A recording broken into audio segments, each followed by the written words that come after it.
বাগেরহাটে যথাযোগ্য মর্যাদায় সশস্ত্র বাহিনী দিবস পালিত হয়েছে।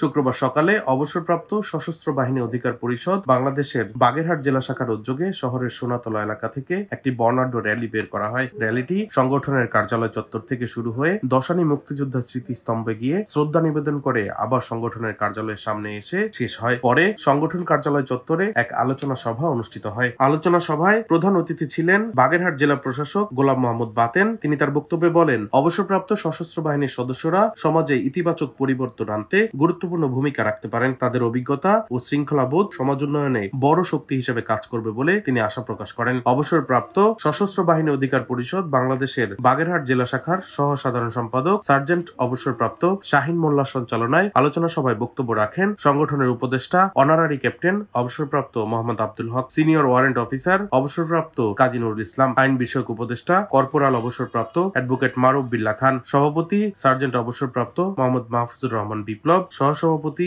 সার্জেন্ট অবসরপ্রাপ্ত আলহাজ দিন মোহাম্মদ ফকির, অবসরপ্রাপ্ত সার্জেন্ট রেজাউল কবির রতন, সাধারণ সম্পাদক আল মামুর শেখ ও সংগঠনটির পিরোজপুর জেলা শাখার সভাপতি অবসরপ্রাপ্ত সার্জেন্ট মোহাম্মদ হাবিবুর রহমান। বক্তারা সশস্ত্র বাহিনী দিবসের তাৎপর্য তুলে ধরেন এবং দেশের স্বাধীনতা, সার্বভৌমত্ব ও শান্তি রক্ষায় সশস্ত্র বাহিনীর অবদান স্মরণ করেন।